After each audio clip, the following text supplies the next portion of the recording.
من أحب لله وأبغض لله فقد استكمل الإيمان. سيدنا رسول الله സ്വല്ലല്ലാഹു അലൈഹി വസല്ലം ഞങ്ങൾ പറഞ്ഞു, ഒരാൾ സ്നേഹിക്കുന്നതും അല്ലാഹുവിന് വേണ്ടി, ദ്വേഷപ്പെടുന്നതും അല്ലാഹുവിന് വേണ്ടി ആ രൂപത്തിലായാൽ അയാളുടെ ഈമാൻ പരിപൂർണമായി എന്നതാണ്.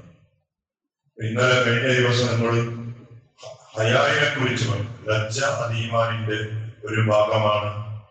അത് ഒരു മുഅ്മിനായ മനുഷ്യന്റെ ജീവിതത്തിൽ ആവശ്യമായ ഒരു ഘടകമാണ്. അതുപോലെയാണ് ഇന്ന് ദ്വേഷം. ആ ഒരു കാര്യത്തിൽ ഒരാളോട് ദ്വേഷപ്പെടുന്നുണ്ടെങ്കിൽ അത് അല്ലാഹുവിന്റെ ആ പൊരുത്തം ആഗ്രഹിച്ചുകൊണ്ട് ആണെങ്കിൽ അത് ഈമാനിന്റെ ഒരു ഭാഗമായിട്ട് അതിനെ കണക്കാക്കും. നമ്മുടെ ദേശം എന്തെല്ലാ കാര്യത്തിനു വേണ്ടി ദീനിന്റെ വിഷയത്തിൽ ഒരു ദ്വേഷങ്ങളില്ല. ദീനല്ലാത്ത വിഷയത്തിൽ, ദുനിയാവിന്റെ വിഷയത്തിൽ, വ്യക്തിപരമായ വിഷയങ്ങളിൽ, സ്വാർത്ഥതകളിൽ, അതിനൊക്കെ ദ്വേഷപ്പെടുന്നവരാണ്. അല്ലാഹുവിന്റെ ഹബീബ് റസൂലുള്ളാഹി സ്വല്ലല്ലാഹു അലൈഹി വസല്ലം തങ്ങളുടെ ജീവിതത്തിൽ പല രൂപത്തിലും ആളുകൾ പ്രയാസപ്പെടുത്തിയപ്പോ റസൂലുള്ളാഹി തങ്ങൾ അവർക്ക് പകരം കൊടുത്തത് പുഞ്ചിരിയായിരുന്നു. അവരോട് സ്വന്തം വിഷയത്തിൽ ഒരിക്കലും ദേഷ്യപ്പെട്ടതില്ല. അതേസമയത്തോ ദീനിന്റെ വിഷയത്തിൽ എത്രയോ റസൂലുള്ളാഹി തങ്ങൾ ദേഷ്യപ്പെട്ട സംഭവങ്ങൾ ഹദീസിന്റെ കിതാബുകളിൽ കാണാം. ശത്രുക്കളുമായി ഒരു ദിവസം യുദ്ധം ചെയ്യുമ്പോ യുദ്ധം അത് നീണ്ടു നിന്നപ്പോ അസർ നിസ്കാരം ഖദാ ആകാനുള്ള സമയമെടുത്തപ്പോ ഹബീബായ തങ്ങൾക്ക് ബേജാറായില്ല, ദ്വേഷം വന്നതാണ്. അപ്പോ റസൂലുള്ളാഹി തങ്ങൾ ശത്രുക്കൾക്ക് വേണ്ടിയിട്ട്, ശത്രുക്കൾക്കെതിരായി ദ്വേഷപ്പെട്ട റസൂലുള്ളാഹി ദ്വാരന്നതാണ്. പടച്ചോനെ, എന്റെയും എന്റെ പ്രിയപ്പെട്ട അനുചരരുടെയും നിസ്കാരം ഖദാആക്കാൻ കാരണക്കാരായ ശത്രുക്കളുടെ പള്ളകളെ തീ കൊണ്ട് നീ നോക്കണേ അല്ലാഹ്. എന്തിനു വേണ്ടി? ദീനിന് വേണ്ടിയിട്ടാണ്. അല്ലാഹുവിന്റെ കാര്യത്തിൽ തടസ്സം വന്നപ്പോ അതിനായി എതിരായിട്ട് ഹബീബായ ഞങ്ങൾ ദ്വാരുന്നു. എന്നാൽ അതേ ഹബീബാൻ ത്വായിഫിലേക്ക് പോയപ്പോ അവിടുത്തെ ആളുകൾ ഹബീബായ സ്വല്ലല്ലാഹു അലൈഹി വസല്ലം തങ്ങളെ കല്ലെറിഞ്ഞ് വേദനിപ്പിച്ചു. ശരീരത്തിൽ അവിടുത്തെ ഷറഫാക്കപ്പെട്ട കാലിൽ നിന്ന് രക്തങ്ങൾ വന്നു. അപ്പൊ ആ ത്വായിഫിൽ ആകെ മുസ്ലിമായി ഉണ്ടായിരുന്ന ഒരേ ഒരു മനുഷ്യനായിരുന്നു അദ്ദാസ് റളിയല്ലാഹു അൻഹു. ഇന്ന് ത്വായിഫിൽ പോയ ആളുകൾക്ക് കാണാം അവിടെ മസ്ജിദ് അദ്ദാസ് എന്നൊരു പള്ളിയുണ്ട്. മസ്ജിദ് അദ്ദാസ്. അന്ന് തന്നെ ആ പള്ളിയുടെ ബാക്ക് ഭാഗങ്ങളിലൊക്കെയും മുന്തിരിയുടെ തോട്ടായിരുന്നതാണ്. ഇന്നും അവിടെ തോട്ടമുണ്ടെന്നാണ് പറയുന്നത്. നല്ല പച്ച പിടിച്ച തോട്ടങ്ങളുണ്ട്. അപ്പോ ഹബീബായ സ്വല്ലല്ലാഹു അലൈഹി വസല്ലം തങ്ങൾക്ക് അവിടെ ബേജാറായപ്പോ റസൂലുള്ളാഹിക്ക് സാന്ത്വനം പറയാനും സമാധാനിക്കാനും ആകെ ഉണ്ടായിരുന്നത് ഒരു സ്വാമിയാണ്, ഒരു മുസ്ലിമായ മനുഷ്യൻ അദ്ദാസ് റളിയല്ലാഹു അൻഹു. അയാളോട് ഹബീബായ ഞങ്ങളെന്ന് ചോദിച്ചു, നീ ആരാണെന്ന് ചോദിച്ചു. ഏത് നാട്ടുകാരനാണ്? അയാൾ പറഞ്ഞു, ഞാൻ നീനവ നാട്ടുകാരനാണ്. നീനവ ഇറാഖിലുള്ള ഒരു നാടാണ്. അപ്പൊ ഹബീബായ ഞങ്ങൾ പറഞ്ഞു, നീനവ അതിന്റെ സുഹൃത്തായ യൂനുസിന്റെ നാടല്ലേ? യൂനുസ് റളിയല്ലാഹുവിന്റെ നാടാണ്. അപ്പൊ അദ്ദാസ് റളിയല്ലാഹു ഹബീബായ ഞങ്ങളോട് ചോദിച്ചിട്ട്, അല്ല നബിയെ, നിങ്ങൾക്ക് യൂനുസ് എങ്ങനെയാണ് അറിയോ? അപ്പൊ ഹബീബായ അതിന്റെ കൂട്ടുകാരനാണ്. പ്രവാചക പാരമ്പര്യത്തിൽ അയാളുടെ പിന്നിലാണ് ഞാൻ കടന്നു വന്നത് എന്ന് റസൂലുള്ളാഹി സ്വല്ലല്ലാഹു അലൈഹി വസല്ലം തങ്ങൾ അദ്ദാസ് തങ്ങളോട് പറഞ്ഞതാണ്. അവിടെ ഒരു പള്ളിയുണ്ട്, മസ്ജിദ് അദ്ദാസ്. കാരണം അന്ന് ആകെ റസൂലുള്ളാഹിക്ക് സമാധാനം പറയാനുണ്ടായിരുന്നത് അയാൾ മാത്രമായിരുന്നു. റസൂലുള്ളാഹി തങ്ങൾ ബേജാറായി കിടക്കുമ്പോ മഹാനായ സയ്യിദുനാ മലക്ക് ജിബ്രീൽ അലൈഹിസ്സലാത്തു വസ്സലാം കടന്നു വന്നു. എന്നിട്ട് ഹബീബായ തങ്ങളോട് ചോദിച്ചു, നബിയേ, നിങ്ങളുടെ ശരീരത്തിൽ നിന്ന് രക്തം വരാൻ ചോര വരാൻ കാരണക്കാരായ ത്വായിഫ് നാട്ടുകാരെ കാണുന്ന രണ്ട് പർവ്വതങ്ങൾ, നാടിനപ്പുറത്തിപ്പുറത്ത് പർവ്വതം, ആ പർവ്വതത്തിനെ രണ്ടും ഇങ്ങോട്ട് കൊണ്ടുവന്ന് കൂട്ടിയിടിപ്പിച്ച് ആ നാട്ടുകാരെ മുഴുവനും നശിപ്പിക്കട്ടെയോ നബിയെ.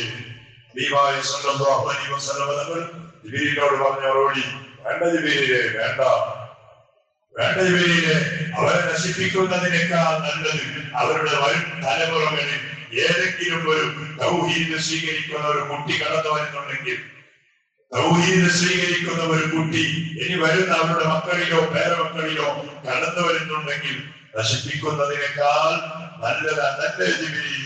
അതുകൊണ്ട് അവർക്ക് ഞാൻ മാപ്പ് കൊടുത്തു. ഇതാണ് സയ്യിദുനാ റസൂലുള്ളാഹി സ്വല്ലല്ലാഹു അലൈഹി വസല്ലം. ദീനിന്റെ വിഷയമാണോ എന്നാണ് റസൂലുള്ളാഹി ഞങ്ങൾക്ക് അത് ഭയങ്കര ഗൗരവമായി. ഇപ്പൊ നമ്മുടെ വിഷയം എന്താ? ദീനിന്റെ വിഷയത്തിൽ എന്തെങ്കിലും ആരോട് ചോദിക്കൽ, ആരോട് ദേഷ്യപ്പെടൽ, അതൊന്നുമില്ല. ദുനിയാവിന്റെ വിഷയത്തിൽ, ദുനിയാവിന്റെ ചെറിയ വിഷയങ്ങളിലൊക്കെയും കാലങ്ങളോളം പിണങ്ങി നിൽക്കുന്ന ആളുകളുണ്ട്. മരിക്കുന്നത് വരെ പിണക്കത്തിനായി ജീവിക്കുന്ന ആളുകളുണ്ട്. അതൊക്കെയും ഈമാനിനെതിരാക്കണം. നിങ്ങൾ ഒരാളോട് ദ്വേഷപ്പെടുന്നുണ്ടെങ്കിലും ഒരാളെ സ്നേഹിക്കുന്നുണ്ടെങ്കിലും ആ സ്നേഹവും ആ ദ്വേഷവും അതിന്റെ മാനദണ്ഡം അള്ളാഹുവായിരിക്കണം. അള്ളാഹ്ക്ക് വേണ്ടി, എല്ലാം അള്ളാഹ്ക്ക് വേണ്ടി. അങ്ങനെ ആകുമ്പോഴാണ് നമ്മുടെ ഈമാനിന്റെ പ്രത്യേകമായ ഒരു കമാലിയത്തുണ്ടാവും. അല്ലാഹു സുബ്ഹാനഹു വ തആല ആ രൂപത്തിലുള്ള ഈമാൻ നമുക്ക് അല്ലാഹു നൽകി അനുഗ്രഹിക്കട്ടെ. നമുക്ക് വിവരമില്ലാതെ നമ്മുടെ യാത്രകാലത്ത് ഒരുപാട് ആളുകളുണ്ട്, പ്രത്യേകിച്ച് കുടുംബത്തിൽപ്പെട്ട പലരോടും ചെറിയ ചെറിയ വിഷയങ്ങളിൽ ഇണങ്ങിയവരാണ്. പടച്ചോനെ, അവരോട് ദേഷ്യപ്പെട്ടവരാണ്. അല്ലാഹുവിനെ വിവരമില്ലാതെ വന്നുപോയ ആ തെറ്റുകുറ്റങ്ങൾ നിങ്ങൾക്ക് നീ പൊരുത്തു തരണേ റഹ്മാനെ. മരിക്കുന്നത് വരെ ആരോട് ചൊടിക്കാതെ ദേഷ്യപ്പെടാതെ നല്ല റാഹത്തുള്ള സന്തോഷമുള്ള സമാധാനമുള്ള ജീവിതം നയിക്കാൻ ഞങ്ങൾക്ക് നീ ഭാഗ്യം തരണേ അല്ലാഹ്. നമ്മുടെ ആരോഗ്യനില നീ മെച്ചപ്പെടുത്തണേ റഹ്മാനെ. ഒരുപാട് ആളുകൾ ആരോഗ്യ പ്രശ്നങ്ങൾ അനുഭവിക്കുന്നവരാണ്. പടച്ചോനെ, എല്ലാ രോഗികൾക്കും ശിഫ നൽകണേ അല്ലാഹ്. ക്യാൻസർ രോഗികൾ, ഡയാലിസിസ് ചെയ്യപ്പെടുന്ന രോഗികൾ, ഞരമ്പ് സംബന്ധമായ രോഗങ്ങളെ കൊണ്ട് ബേജാറായവർ, അതുപോലെ പൈശാചികമായ ബുദ്ധിമുട്ടുകൊണ്ട് ബേജാർ അനുഭവിക്കുന്നവർ എല്ലാവർക്കും അല്ലാഹ് നീ പെട്ടെന്ന് പരിഹാരം നൽകണേ അല്ലാഹ്. സമാധാനം നൽകണേ അല്ലാഹ്. ആഫിയത്ത് നൽകണേ അല്ലാഹ്. ഭാര്യ മക്കളെ പോറ്റാൻ ഞങ്ങൾ ചെയ്യുന്ന ജോലികൾ, നമ്മുടെ കച്ചവടങ്ങൾ, നമ്മുടെ നാട്ടുകാരിൽ പലരും ഈ നാട്ടിലും പല രാജ്യങ്ങളിലും പ്രവാസികളായ പ്രവാസി ലോകത്തിലും പല രൂപത്തിലുള്ള കച്ചവടം ചെയ്യുന്നവരാണ്, വാഹനങ്ങളിൽ അധ്വാനിക്കുന്നവരാണ്, ജോലി ചെയ്യുന്നവരാണ്. എല്ലാവരുടെയും ആയിഷത്തിന്റെ വഴികളിലൊക്കെ വലിയ ബർക്കത്ത് നീ നിലനിർത്തണേ റഹ്മാനെ. നമ്മുടെ നാട്ടുകാരിൽ പലരും കടലിൽ ചെന്ന് അധ്വാനിക്കുന്നവരാണ്. അല്ലാഹുവേ, അപകട മേഖലകളിൽ നിന്ന് കാക്കണേ അല്ലാഹ്. അവർക്കും ഹൈറായ ബർക്കത്ത് നീ നൽകണേ റഹ്മാൻ. മരിച്ചുപോയ നമ്മുടെ എല്ലാ കുടുംബങ്ങളുടെ ഖബറും നീ സ്വർഗമാക്കണേ അല്ലാഹ്. പ്രത്യേകമായ മഗ്ഫിറത്തുകൊണ്ട് മർഹമത്തുകൊണ്ട് അവരെ നീ അനുഗ്രഹിക്കണേ റബ്ബേ. അല്ലാഹ്, കഴിഞ്ഞ കൊല്ലം മുഹറമിന്റെ 17-ാമത്തെ ദിവസം ഇന്നത്തെ ദിവസമായിരുന്നു. എന്റെ പ്രിയപ്പെട്ട കൂട്ടുകാരൻ അബ്ദുറഹ്മാൻ അസ്സനി അല്ലാഹുവേ പെട്ടെന്ന് ഈ ലോകത്തോട് വിട പറഞ്ഞു പോയ ദിവസം. രാത്രി സന്തോഷത്തോടെ പിറ്റേ ദിവസം മക്കൾക്ക് വേണ്ടി ധരിക്കാനുള്ള സ്കൂളിന്റെ യൂണിഫോം ഒക്കെ കൊണ്ടുവന്നു. അതിന് മക്കൾക്ക് ചെറിയ 4 മക്കളിൽ 2 ആൾ സ്കൂളിൽ പോകുന്നു. അവർക്ക് വേണ്ടി ധരിപ്പിച്ചതിന്റെ ആ സൗന്ദര്യങ്ങളൊക്കെയും ആസ്വദിച്ച് കുട്ടികൾ പറഞ്ഞത്തിന് സ്കൂളിൽ പോകുമ്പോൾ ധരിച്ച പോലെ അല്ല, ഇപ്പൊ ഞാൻ ധരിച്ചു നോക്കട്ടെ എന്ന് പറഞ്ഞ് മക്കളെ കൊണ്ട് ധരിപ്പിച്ച് അന്ന് രാത്രി 12 മണിക്കാണ് ആറ്റിന് ബുദ്ധിമുട്ട് വരുന്നത്.